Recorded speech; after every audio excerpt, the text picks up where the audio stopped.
kind of mentioned.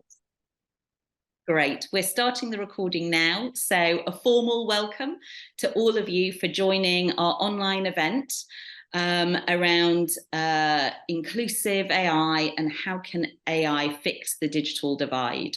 It is genuinely brilliant to see so many of you in the room, and especially so many people from community-based organisations. So we're holding this online event as part of the wider AI Fringe event, which has been organised as a space for civil society organisations to talk about and explore AI in parallel to the conversations that have been happening over the last couple of days in Bletchley Park, hosted by the UK government.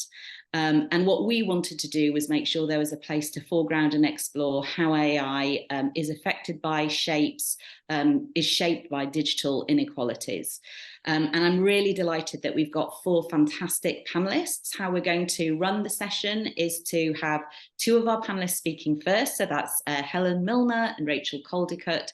Then we'll have some Q&A time, and we really encourage questions and reflections in the chat, but also for people, if you want to raise your hand and share some reflections as well.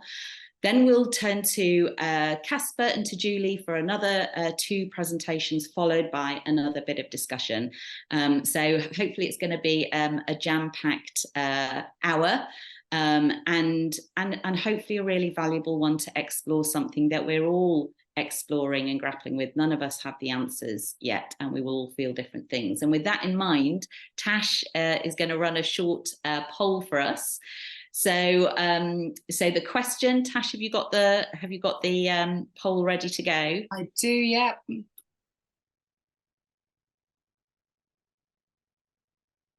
So we wanted to get your views, just, test the temperature at the moment.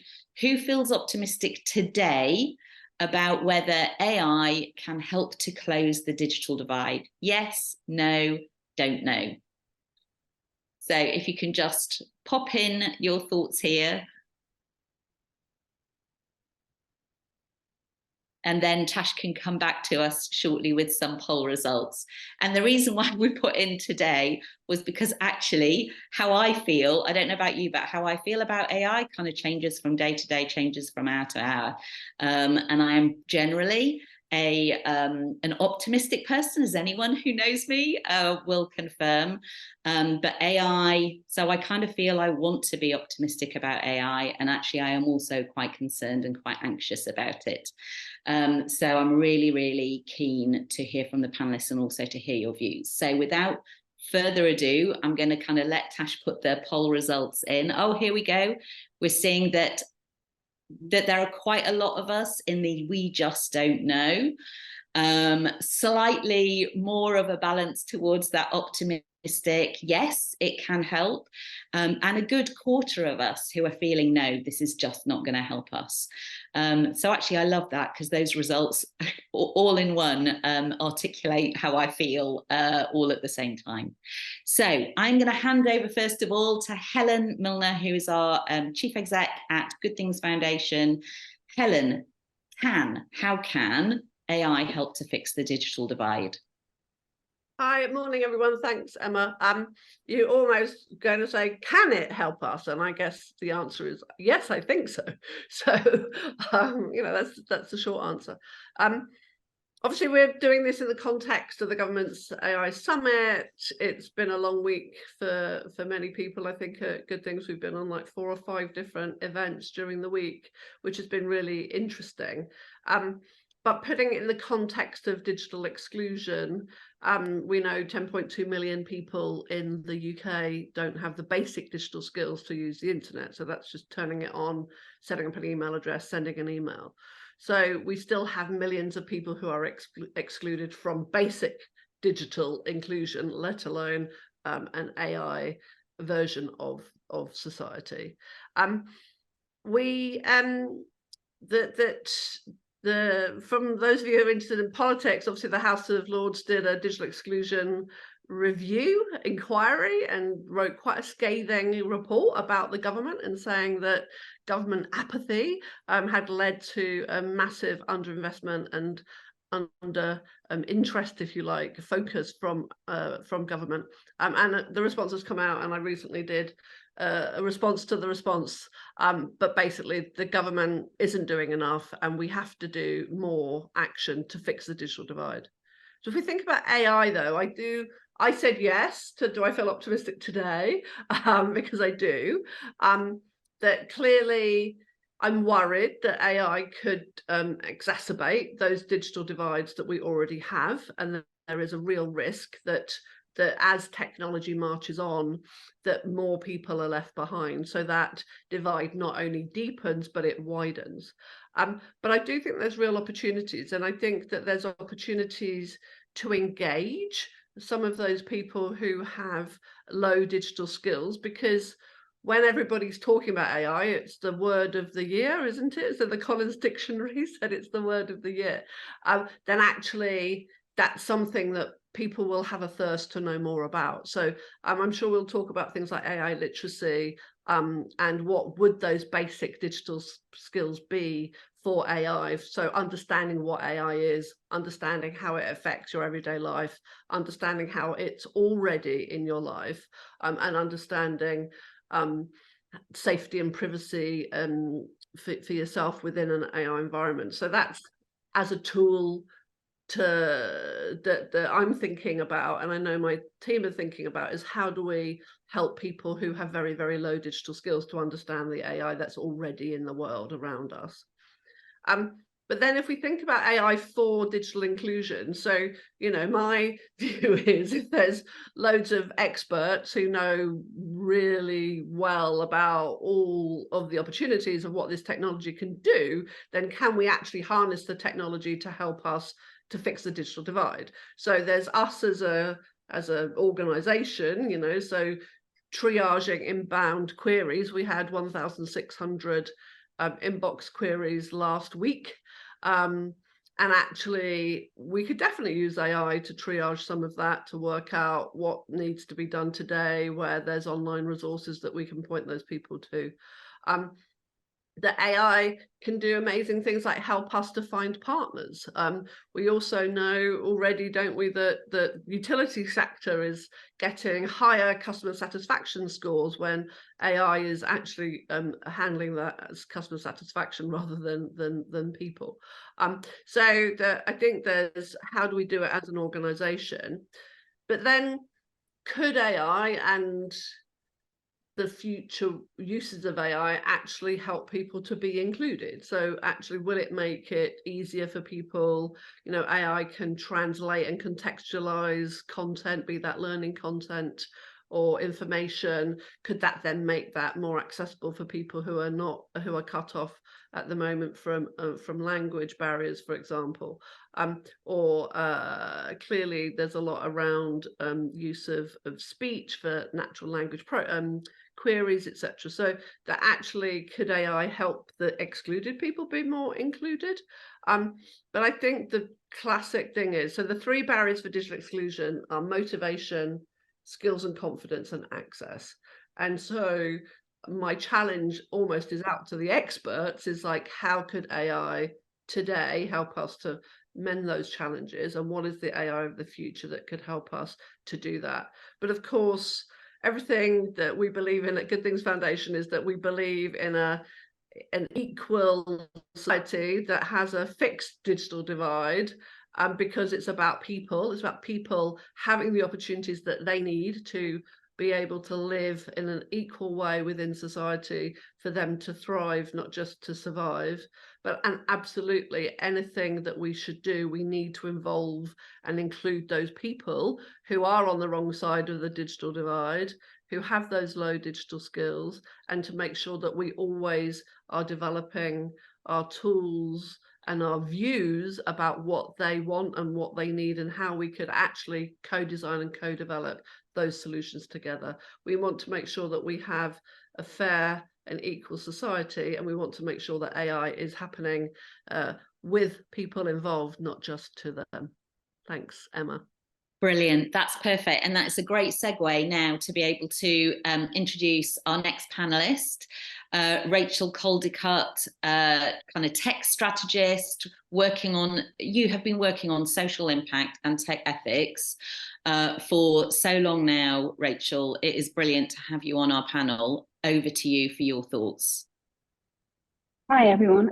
Now, I'm going to come with a slightly different perspective, which is much less optimistic, I have to say, because I think if we think about the AI environment, it's quite different to the one we know from the web. So one of the great things about the web, if we go back nearly 40 years when Tim Berners-Lee was inventing that, it was being made in the open for everyone. We all know a bunch of things have gone wrong with that, but it began with, I think, a lot of optimism and equality at its heart. One of the things we see with AI now is that there's only a very small number of mostly corporates who are able to marshal the data, the compute powers, the skills to make use of it. And so one of the things that's very different about AI in 2023 is that it is entrenched in money. So it needs the B2C money. It's operating within a kind of very old school capitalist environment that is not based on everybody having a fair share. To which end, I think if you've been following the events at the summit this week, you'll be aware that a lot of people in the room who are being asked to shape the future of governance were people in business. And they weren't just people in business, they were broadly American men in business. And we ran an event on Tuesday with the aim of bringing in a whole load of other voices to that. You know, the strapline for that was, let's make AI work for 8 billion people, not 8 billionaires. And so I have maybe 3 or 4 points to make about how we can think about inclusion and exclusion within that frame. So I think the first thing we need to be thinking about is how can we make things better in the here and now? There's a load of ways that AI is creating new kinds of exclusion. No, sorry, are you having a problem hearing me? Or is it okay? It's a slight problem. We can hear people in the background, Rachel. Oh, sorry, hang on. We might just have to live with that, I'm afraid. I'm sorry, I'm having a very busy week and I'm out and about at lots of things. So sorry about that. So what I would say is that, hang on, I've totally lost my thread. But what I would say is that we know that the most marginalized people are already being marginalized further by AI. And so whether that's in terms of labor, the way that the jobs are changing, the way that decisions are being made by DWP at borders in justice, they are not affecting the mainstream, they're affecting the people who are most marginalized. The other thing is, though, I think where I'm going to be optimistic is I think we can all act together to ask for and create a fairer alternative systems.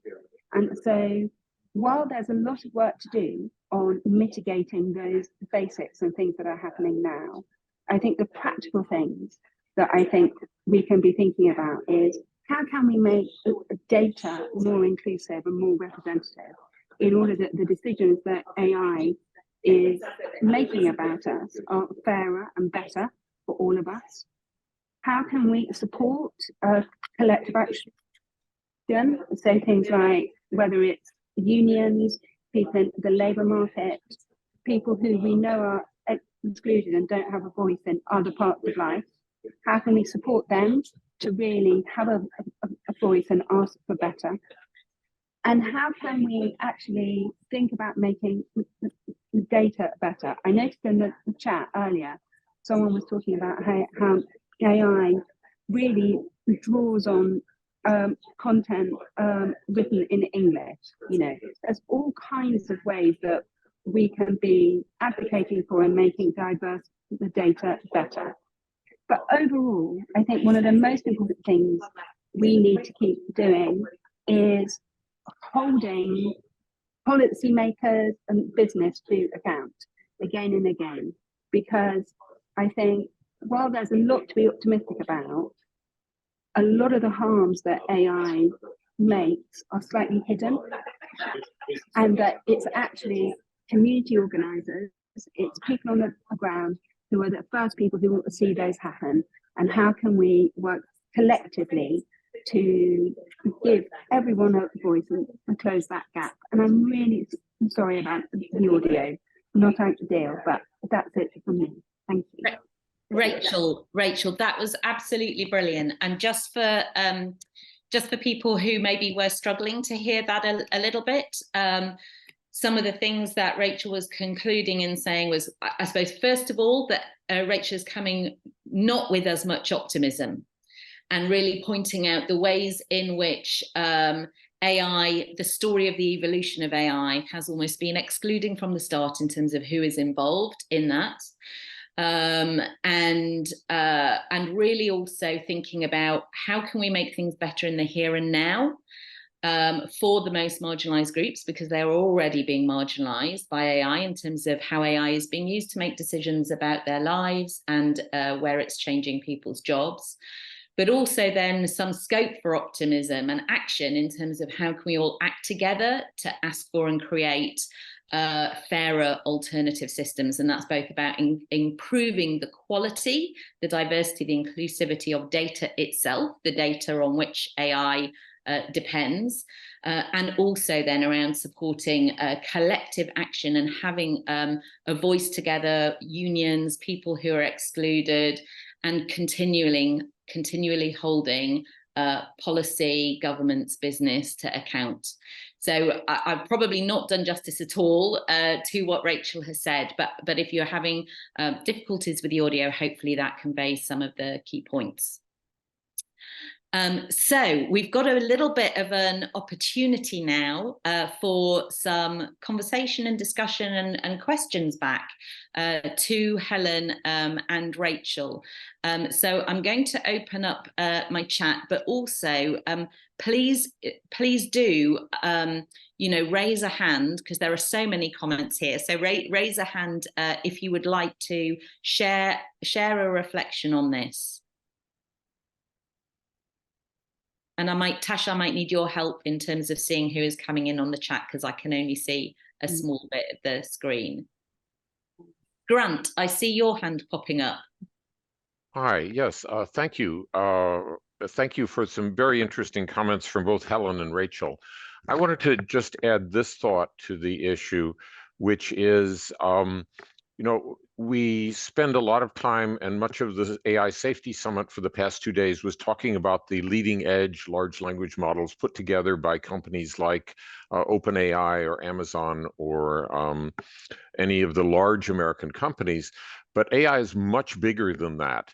And in fact, anyone can download off of Python, the Python packages or the R packages that will do the large language models. And put together a large language model for themselves in about an evening. This is not complicated work. It's not hard work. It is very accessible to a very wide variety of people. Anyone pretty much with an undergraduate degree in computer science could do it quite easily.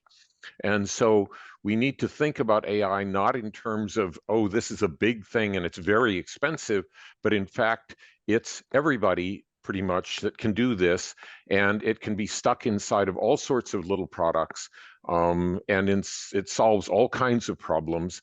It's really just programming. It is not a complicated task, and it is not something that is hard for a lot of people to do. There are even open source models available now that you can use, so you don't even have to create your own model. And if you don't like the way someone else has created a model and you think you can do better, you can do a more diverse model or a more representative model, you can go ahead and do it. I mean, it's Brilliant. not that hard. Grant, thank you. Really great to get that kind of, to get your perspective on that. I've got a little bit of a queue. I'm going to go to Stu next, and then to Pauline, and then I'll come back to Helen and Rachel if you've got any reflections before I invite our next panelists along. So Stu. Hi, we run AI courses for absolute beginners at Swansea Mad. Very much echoing what Grant said. I think strategically what we are trying to do is to make the talent pool of workers who can work in AI more inclusive, and to create a more diverse talent pool. So it's not just the elite that's getting in there. So everybody has a hand in it. And like Grant was saying, yeah, there's loads of open source models. We kind of teach AI. It kind of sounds scary, kind of looks scary, but we kind of teach it the way sport is taught. So we, instead of like giving people loads of theory to read about linear regression and maths and equations, we just show them models and just let them have a go with different pieces of data. You know, you wouldn't sort of give somebody you know, a book on football. You'd say like, yeah, go and have a kick about, see what you can do, and that's the kind of way we teach AI, and it's been very successful. Yeah. That is brilliant, Stu. And I might also want to, I'll be interested in your reflections and others later when Casper and Julie talk about that, how they're also giving people the opportunity to, as you say, have a play with it, or, you know, the equivalent of kicking a football about. I think that's really helpful. And Pauline. Thanks, Emma. I was just going to mention Casper's work, actually, because I think that's interesting for a lot of us in the voluntary sector, about bringing it down to a very grassroots level, working with older people especially as well. I'm not as optimistic as Grant or Stuart either, though, about the digital skills that the sector has to be able to use AI confidently. And I think that's, you know, that's not something that has been addressed yet, because our sector has not had the digital transformation work that other sectors have had to be able to have the skills at our fingertips. I'm interested in what Rachel might think about whether the tech communities are embracing AI and embracing this opportunity to kind of engage with civic society, or whether they're, you know, can she point to any history where the tech community has actually done something for the benefit of the civic society, or you know, is it for profit? Usually, that's my concern, that this is not their priority. We are not their priority, and this will be a you know, a negligible thing to them if they even take any notice of it at all. I'm delighted to see the AI in Society Forum this week. I've been following it avidly. I think we all should pick up on what Careful Trouble is doing. But Rachel, what's your view on the tech community and whether we can have some hope with them going forward? Brilliant. Pauline, thank you. That's fantastic. Rachel, do you want to come in on that? Yeah, and hopefully everyone can hear me slightly better. So I think there's two things, right? So the first is just on that point about accessibility. While the tools might be accessible and easy to use, I think it's really important to remember that the underlying data is not representative, right?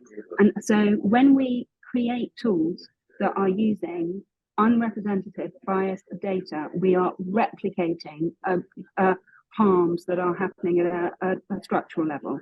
And so while it is absolutely great to be giving more people the skills, I would really encourage people to sort of read up on data quality and data bias, because I think that's hugely important.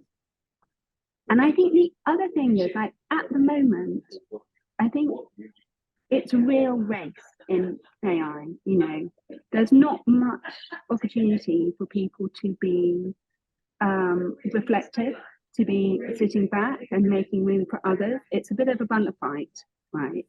And that certainly, I think civil society is not high on the list as a customer at the moment. And really, I think what our role is to be constantly making the case for equity and to be creating accountability. And I think absolutely better diversity among policymakers, among people in tech, among funders is absolutely vital and is a first part of that. So, you know, I think everything that puts different people in the room is really important, but it's still, I think, a lot of hard work ahead of us. Yeah, brilliant. I really agree, Rachel. And I think you're really good at bringing in both of those aspects of there is something about, as Stu and others are saying, about the tools and how to enable as many people to access those tools as possible. But at a fundamental level, I think that is the other link with digital exclusion, is actually being digitally excluded significantly increases the chances that there also isn't data about you. So actually that invisibility bias, which we already know exists for women, and we already know it exists in terms of structural racial inequalities and injustice and age as well. So, and we're just going to see that multiplied. And I think that speaks to your earlier points as well. Yasmin, I'll bring you in for final reflections, because I know this is, you know, holding these different positions and exploring the way through is something you're looking at the moment. Thanks, Emma, and thanks to Rachel and Helen as well. It was more of a question of reflections, but we can park it and maybe others will touch on it or come back to it. But I wanted to pick up on 2 points. One was Helen's point around AI literacy, and thinking about on an individual level, but also on an organizational level in civic society, and how are we defining literacy? Are there any frameworks out there around AI literacy that we can use? Because I'm trying to ground that term in something tangible to kind of measure and define.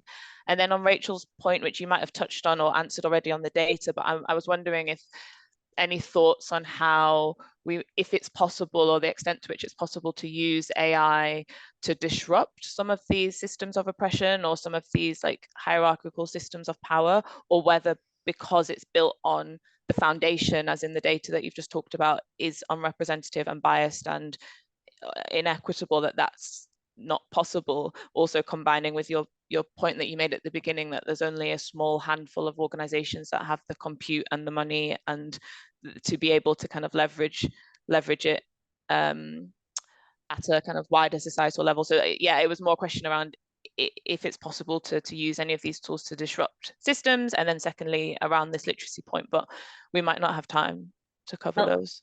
So I think I'm keen to look at the systems one now. I think the literacy point, I'm keen to come back to that and back to Helen after we've heard from Caspar and Julie. So I just wondered, maybe more for Rachel, examples, scope for using AI to disrupt systems and hierarchies and in terms of power? So, you know, I think for me, one of the things I worry about is developing that capability is not going to be super fast. And so I think we should be disrupting wherever we can. I think everywhere consistently. But I think relying on what I think is a structurally unequal tool to be a form of disruption, when we have so many other tools at our disposal and not many resources, might not be the best use of resources right now. But equally, you don't want to be left behind. And so I think it's like disrupt on every front all the time. And I think one of the other really important things is I certainly speak to lots of people, either in industry or in research, who get disillusioned, who are allies, fellow travelers.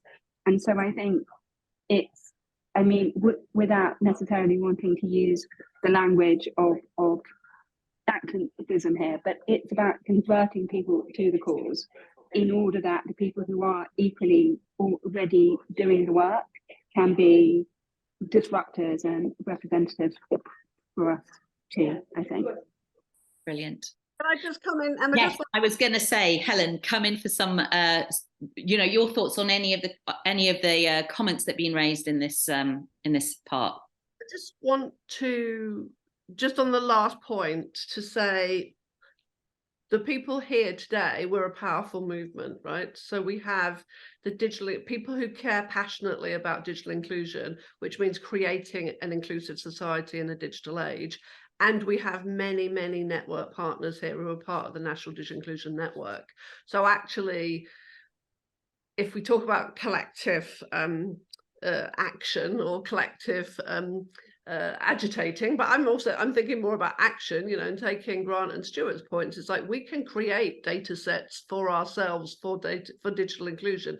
So I know that's not going to shift what Elon or Rishi think, but actually we can create an AI world for digital inclusion, because we should not look only at others that we think have power, but understand the power that we have ourselves.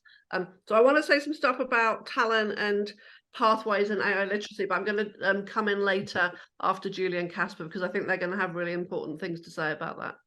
Fantastic, thanks, Helen. And delighted now, Casper, to come over to you to talk us through some of the work that your community organisation, Clear Community Web, has been doing in and with AI.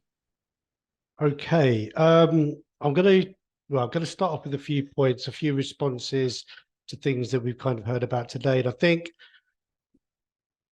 if it doesn't feel helpful for us to be thinking about AI as a kind of ubiquitous replacement for everything, and for us to be coming at it from this is a technology thing, because it's so ingrained potentially, and in the way that the internet has become ingrained, that it's how we live our life potentially, or how life is operating around us. And that's really, for me, the nub when we're talking about kind of digital inclusion or exclusion is the how I kind of see a lot of it.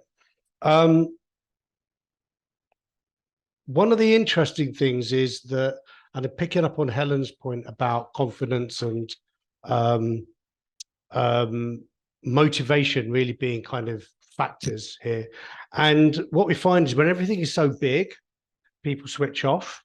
And when we're talking about people that are at the sharper end of digital exclusion, what we've also noticed that they're people that are more likely to be more heightened around fear of whether it's scams, whether it's things being taken over, a sense of uncertainty about their role, how safe they can be.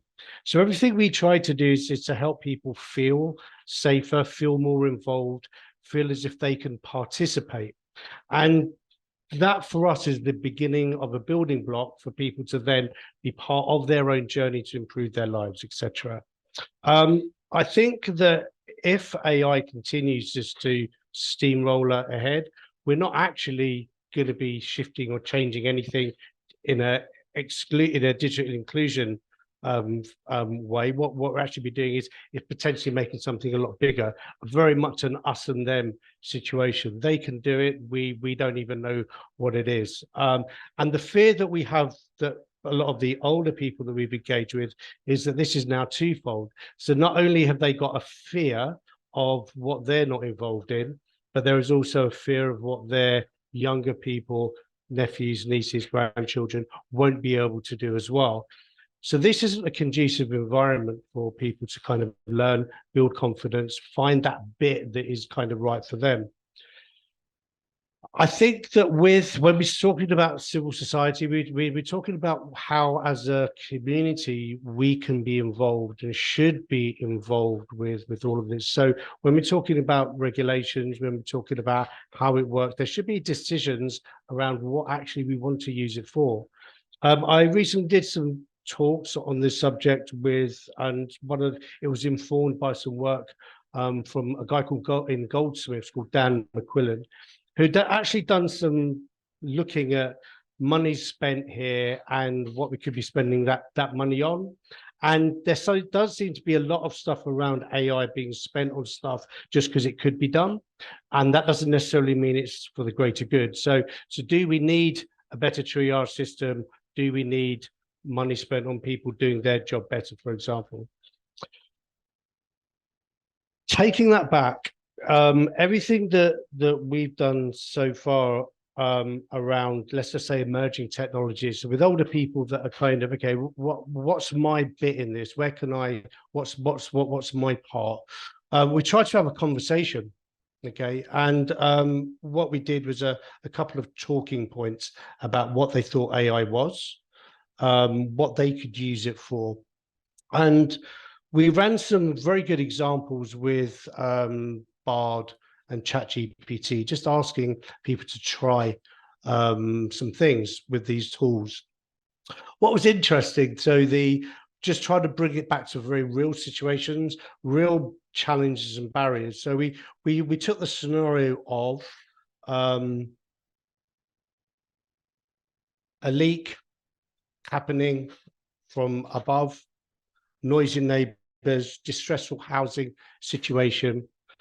That could cause sleepless nights, a lot of stress, a lot of anxiety, not knowing who to speak to, having to form a letter of complaint after you go to Citizens Advice. You then give you a email address of someone to contact, right? Leads to another cycle of stress, etc., etc. The ability to create a letter of complaint, a standardized letter of complaint that then someone could tweak and change. What we found is running that scenario through with a few people suddenly was it felt like a real game changer, because it's like, well, hold on, actually, that would have taken me a lot of time to write. I'm in a stressful situation. I found it difficult to frame my thoughts and my points.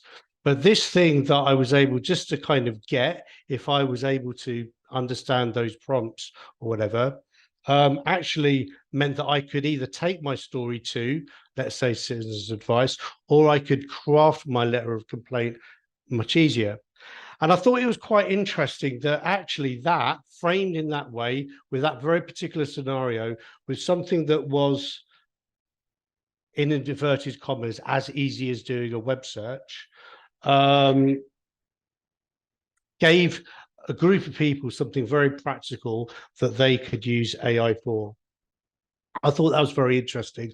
So all of a sudden I thought, oh, I didn't realize we could do that. I thought it was about taking away jobs, but actually it's something that I could do. Casper, yep. Sorry, I'm just going to ask you to wrap up so we can make sure we've got time for Julie, and I think there'll be lots of questions as well. Perfect. So coming back to it, I think any kind of change of technology does require us to bring people along with that journey, or for a lot more to the point, allow them to find their way through that journey themselves. We've got to make things contextual. If we don't bring people along and people don't have that opportunity to participate, that divide's always going to be there. That's my point. Brilliant. I think that's, and I think for me that is something that really rings true, actually. If we're not enabling people to have the opportunity to even have a go and understand and be able to talk and explore, and then that divide is just going to kind of keep on widening, and people won't have the insight to then be able to think, how do we hold people to account about this as well? Julie, over to you now. To share the experience of Cosmic and how you have been supporting people to use, think about AI. Thanks very much, Emma. Lovely to be with you all today. So I'm Julie Hawker, Joint Chief Exec at Cosmic. We work with businesses as well as individuals, delivering digital skills to thousands of people every year, mainly in the Southwest, but across the wider UK as well. So our work this year has involved us working with businesses large and small, as well as individuals on DWP's Restart programme, building digital skills for employability. So I'm just going to reflect on very current reflections from this year on what that's looking like. So the main headline here is that the demand for AI skills is very, very mixed at the moment, whether that's businesses or individuals. Some businesses are really keen to maximize their understanding and deployment, particularly in areas of cost and time saving, efficiencies, or increased marketing and sales. You know, the two things that businesses are very, very, very regularly focused on. From our employability clients, it's very clear right now that there is no demand at all from the majority of people. They simply don't have the basic skills. It's back to Helen's point about the over 10 million people who do not yet have the basic skills to even engage in this subject area and to advance with their skill level. And thereby sits the nub of this issue for me. Even at a local delivery level, and on the same day, we are working with businesses who are using this technology to advance and grow versus people who just can't engage with it. And the digital divide, therefore, is growing wider once again. And it comes back to this big headline message for all of us that unless digital technologies are deliberately made affordable, accessible, available, then inequalities don't just persist, they deepen and they grow. For most disadvantaged and disengaged people, this has often been true, but the speed at which AI is developing makes this such a major issue right now. That's something me and my colleagues are very, very focused on. So there has been in 2023 a surge in demand, but it particularly from businesses and larger organisations. Focus across the year in that particular sphere has shifted away from awareness raising, mainly based on the growth of ChatGPT earlier in the year.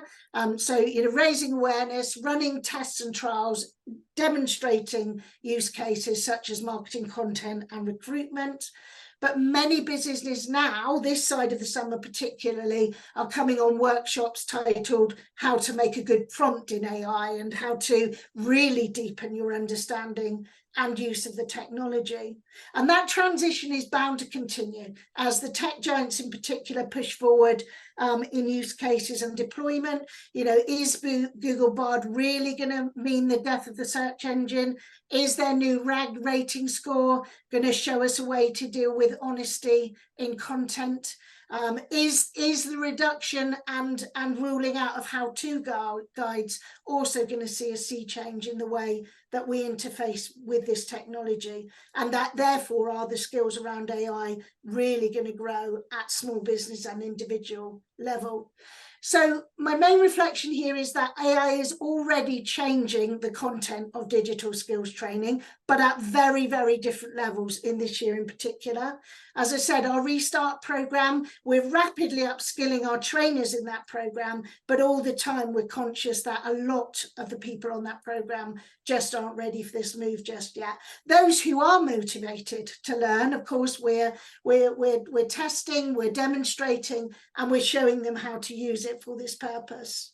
We're also looking at this question of propensity right now, which for us means attitude and appetite. So back to Helen's point earlier about motivation playing a key role. So actually using AI examples to show people that things they want to learn and things they are motivated to achieve by way of new skills can definitely be assisted through modelling in AI to present new learning and in new engaging ways. So for me, 27 years on my journey in supporting digital inclusion, it feels a bit like here we go again. AI is the latest and probably the largest challenger to our digital inclusion ambition, but it's the same approach that will work. Lots of partnership working, hold strong to our vision about making lives better through digital, mobilise action, and most importantly, keep spreading the word by way of examples of the people whose lives we've changed. Thanks, Emma.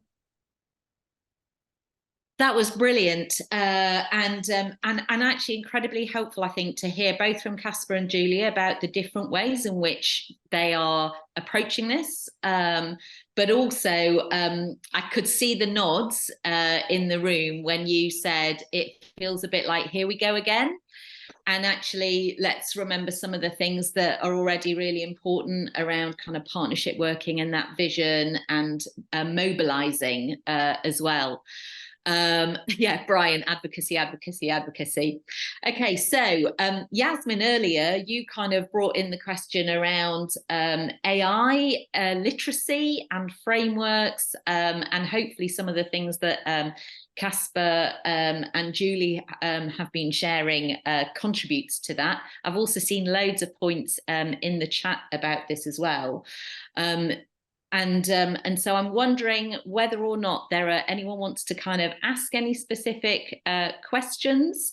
And Helen, you'd said you wanted to come back in and share some reflections on this literacy point following on from Caspar and Julie. So I wonder if I come to you first. Yeah, thanks.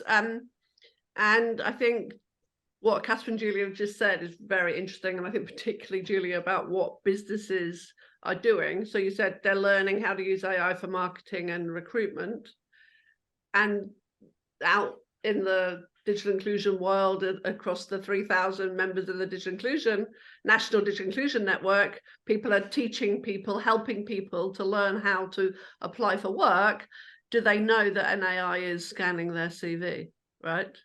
And so when I think of AI literacy, and I think we probably need to be careful, and I think maybe that's what Yasmin's point was earlier, is that I think about it as basic AI literacy, like I think of basic digital literacy.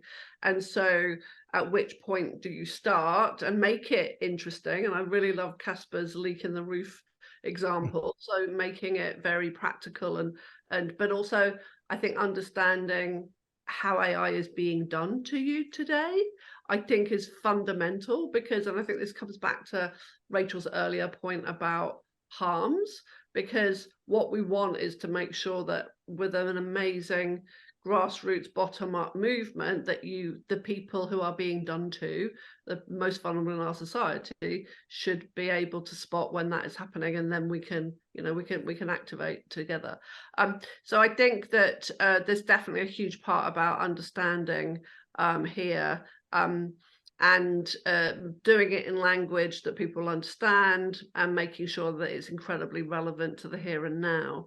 My second point is really about pathways, and we already have this problem, and there's also chat about AI and digital, and these things are all getting conflated, but there's no one is responsible for helping people who are excluded from the workplace to go on a journey towards good work, particularly good work in the digital world. And so, obviously we've done a set of pilots that's absolutely demonstrated the role of that informal community-based learning to get people started, to build on that motivation, and then in close partnership at the local level with further education colleges for them to be able to move on. Again, that's at that very basic level. But, the explosion of, government-funded boot camps and PhDs in AI, how are we making sure that funnel of talent reaches all the way back into our community, and who is actually responsible for making sure the baton is passed across all of those different points? So I think that pathway from basic digital literacy, basic IA literacy, up to good work, I think is so important. Brilliant. Yeah, thank you, Helen. I've been looking through the chat, and I think it's really interesting because there's quite a cluster around exactly that in terms of use cases and how we now do need to think around building AI into approaches to supporting people with digital skills and confidence and motivation. But I'm also really interested to see the disruptors wanting to come together already, the idea of an AI tools for activism and disruption. And it's really brilliant to see people swapping their details as well. And so I just want to, I'll come back to a few of you after this event to check whether you're happy for your details then to be shared more widely when we do a blog, and just see what are the opportunities to build on this in terms of some of those conversations happening. Rachel, did you want to come, and Caspar and Julie, if you want to come back in on any of the things that you've seen in the chat, that would be brilliant. Arfi, I know you've been talking about use cases. Do you want to come in with a reflection? If so, feel free to unmute yourself. Thanks so much. So actually, I work in the digital health innovation space. So what I generally hear from digital health experts working at the cross section with healthcare, they usually talk about use cases specifically, like for specific contexts where they want to deploy AI models, or in specific settings at a sub-departmental level, sometimes within hospitals. So that makes it very easy for at least, healthcare providers to understand, how AI is going to impact their workflow at in the healthcare settings. So I was thinking about that. So that's the comment I wanted to share. Brilliant. Aarti, thank you. I've noticed the time, and I cannot believe that we've only got about kind of 5 minutes left to go. So if no one else is putting their hand up, then what I'm going to propose to do is kind of go around the panel and ask for some kind of final reflections from each of the panelists. And I'll kind of go in reverse order, as it were. So Julie, I'll start with you. I'm just sort of drawn to this reflection, one that I've had several times in recent months, is the world where AI machines talk to AI machines and people don't get in the middle of it. And I think, amongst the calls to action that are going on in the chat, and I'm joining in with several of them, I think there is that issue of making sure that those of us who can, and that's everyone on this call, can hold the space we need for the people agenda here.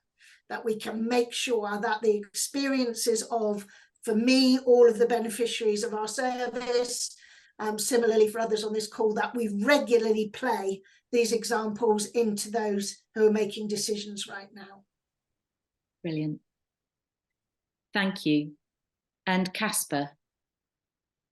I guess the only thing I'd add to that is that there needs to be a community space to sort of double check or stress test how we're using stuff. And when I asked our group, the concept of a PPG or a patient participation group, that model seemed to be something that people quite like the idea of at a very grassroots level. But I think it's much beyond that. And I think that there needs to be a broader range of inputs to make sure that we're doing this for the right reason.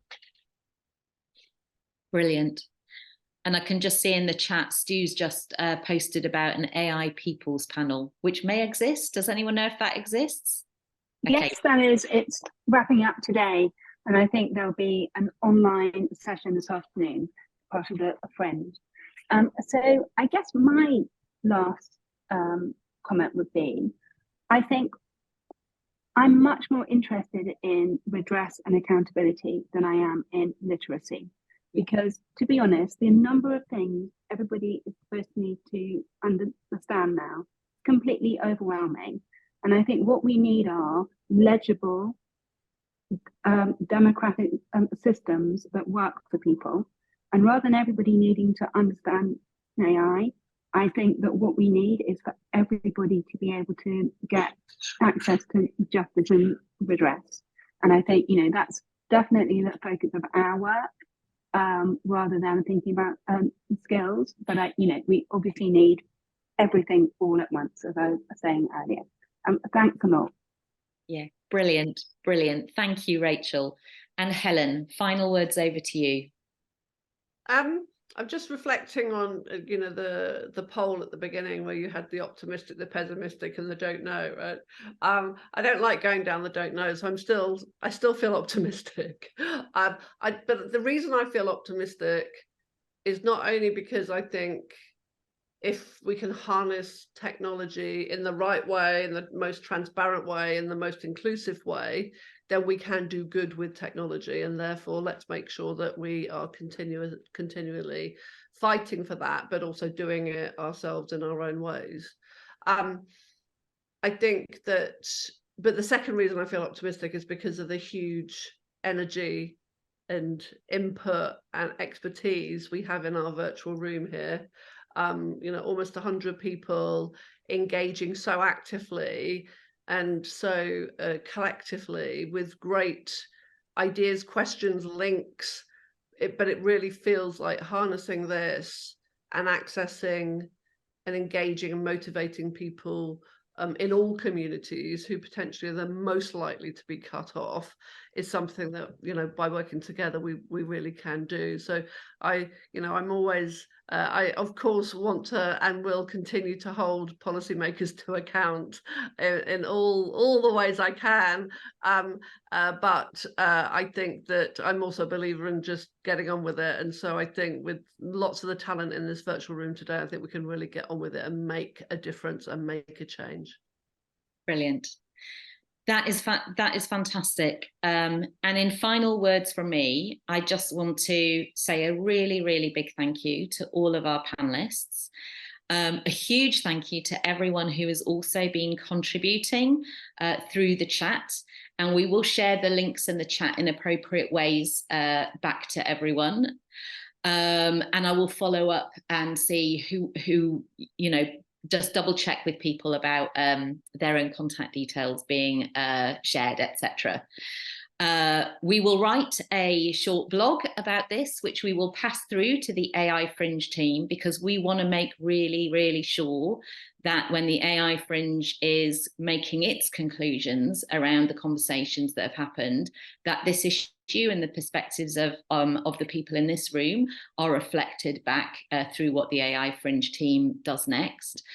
And I think for Helen, for me, for those of us at Good Things, I think the AI Fringe has been a really, really spur to create an opportunity for conversation for something that we have been thinking about internally, and we've started to have conversations about. And I think we are really committed to working out and taking forward our role in making sure that AI does not default to widening and deepening social, economic, cultural divides in our communities, in our world. So thank you very much to everyone for taking part, and we look forward to continuing conversations in different ways. Thank you. Brilliant. Thank you. Thanks, Emma. Bye, everyone.